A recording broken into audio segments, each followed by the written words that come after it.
যারা প্রধানমন্ত্রী আবাস যোজনায় ঘরের জন্য অ্যাপ্লাই করেছেন তাদের জন্য ভিডিওটি খুবই গুরুত্বপূর্ণ। মাননীয় দিলীপ ঘোষ মহাশয় কি বললেন নমস্কার, আমি সেই সমস্ত সম্ভাব্য লাভার্থীদেরকে আবেদন করছি যারা পাকা বাড়ি পেতে চান আবাস ক্লাসের মাধ্যমে।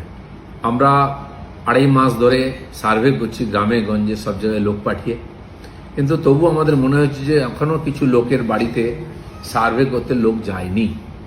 আগামী 15 তারিখে সার্ভে শেষ হচ্ছে, সেই জন্য যারা যারা এরকম রয়ে গেছেন যার বাড়িতে এখনো সার্ভে হলো না তাদেরকে আমি আপিল করব 24 ঘন্টার মধ্যে আমরা যে নিচে ইমেল নম্বর দিয়েছি সেই ইমেলে নিজের নাম, নিজের গ্রামের নাম, গ্রাম পঞ্চায়েতের নাম এবং ব্লকের নাম লিখে পাঠিয়ে দিন।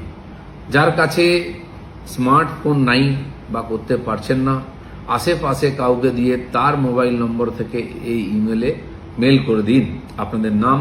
আমরা আপনার বাড়িতে লোক পাঠিয়ে সার্ভে করে নেব, আপনি আর ঘর পাওয়ার উপযুক্ত হবেন। গত 1 মাস ধরে চেষ্টা করেছি আমরা, মাননীয় বিধায়কদের আমি বলেছি, ভার্চুয়ালি মাননীয় প্রধানদের সঙ্গে কথা বলেছি, অন্যান্য প্রতিনিধিদেরকে জানিয়েছি আমি।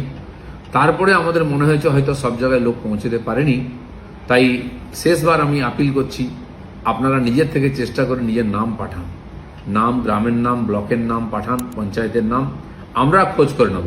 কারণ কি 15 তারিখ একবার সার্ভে শেষ হয়ে গেলে আবার কবে 5 বছর পরে হবে কি কবে সার্ভে হবে জানা নেই, ততদিন বহু মানুষ বঞ্চিত থেকে যাবেন। তাই পশ্চিমবঙ্গ সরকারের পঞ্চায়েত বিভাগ থেকে বিশেষভাবে আমরা চেষ্টা করছি, সেই যে চেষ্টা তাতে যাতে সফল হয় আপনাদের সহযোগিতা চাই। আমি আপিল করছি সমস্ত নাগরিকদের, নিজে এবং আশেপাশে কেউ মানুষ যদি এখনো থেকে যান যার বাড়িতে সার্ভে হয়নি তার নাম ঠিকানা পাঠান এবং ফোন নম্বর, আমরা সার্ভে করে নেব। সবাই ভালো থাকুন।